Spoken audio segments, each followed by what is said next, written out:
Good morning, everybody. All right, you're going to see some new things in your course page today. You have this tutoring form.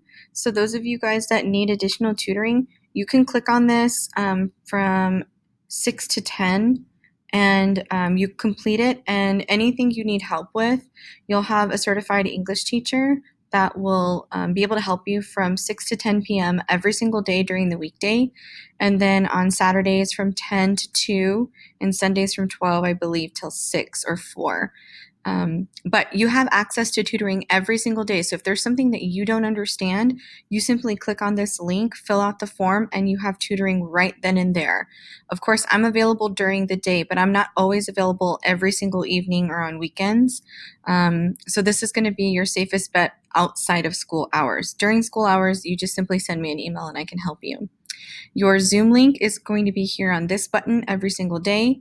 And then all of my videos for English 2, if you click on this, it takes you to my YouTube playlist and you can scroll back through the days and watch those videos, especially when you look at due dates, or if you can click on your grades and you can see, oh, I didn't do this assignment from this particular day. You click on this to go find my videos and find the video for that day so that I can explain the directions. Because sometimes, like I said, you'll email me something that we've done 2 weeks ago and I'm not going to see the email right away, and then you're going to fall further and further behind. So these videos are going to be your best bet, and if you're still confused, fill out that tutoring form on the evenings and weekends so that way you can get the help that you need to catch up. I reorganized these folders, so everything from the first grading period is in here. So if any of you need to access that for any grading contracts, or if you want to discuss if you didn't pass that first 9 weeks, we can talk about that. So just reach out to me. And then this will be where all your extra assignments for this marking period are going to go, because I don't really want a whole long list of folders here. So I usually will give you 2 weeks at a time, and then they'll be in whatever folders they need to be in. So this is last week's folder. Here's this week's folder. You have your week at a glance. So check that out for your assignments for this week. And then for today, we're going to talk a little bit about counter arguments. So we're going to go through these notes, and then you do have a little quiz over them. That's pretty fun. It's a matching. So we're going to look at that real quick. So for counter arguments, if you want, you can always enlarge this and I'll take you full screen. Counter arguments are basically acknowledging points that go against your argument, but then following up with solutions or reasons that prove why what you're saying is still the best argument, the most logical form of reasoning. Addressing counter arguments adds credibility, which we've talked about with ethos and pathos and logos, right? So if you've already anticipated what the other side is going to say, that gives you credibility, because that shows that, yes, I understand that some people may think this, however, this is still the most important thing I need to consider.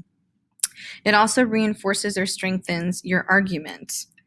So you're going to watch this video and you're going to do that on your own, but it does give you some really good ideas of how to write a paragraph with a counterclaim or a counter argument. And then here are some examples. So if I have the topic of homework, my argument might be that homework improves student achievement and allows for independent learning. It also gives parents the opportunity to monitor their child's learning. So clearly the argument here is in support of homework. But the counter argument opposes it, right? It's something that goes against it.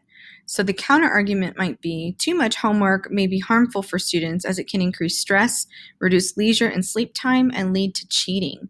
Homework also widens social inequality and is proven or not proven to be beneficial for younger children. So this is against, right? So if I'm writing about how homework is improving something, but then I anticipate this, right? Then my follow-up would be, while that may be in the case of too much homework, that doesn't necessarily mean we don't give it. That just means we need to be mindful of how much, right? So again, I'm understanding that too much homework does this, but if we lessen it a little bit and talk a little bit about why it should be more purposeful and meaningful, then my argument is still valid. This is one of the arguments that you guys read about in your articles last week. So it was on the topic of lowering the voting age to 16. So the argument would be lowering the voting age to 16 increases voter turnout and develops lifelong voting habits. But the opposite of that might be the 18 to 29 age group has extremely low voter turnout numbers, suggesting that people aren't ready to vote until later in life. But to follow that, I might say, but if we started earlier, then we can start fostering, important voter habits early, so that way we can increase the number of voter turnout in this age group or something like that. Okay. So once you go through that, watch that video again. It's going to be super helpful. You're going to have this little review, and you have 2 attempts to complete it. Okay, so if you don't do as well as you'd like, maybe take some notes on that and then start a second attempt, but you only have 2 attempts. You may not take it multiple times.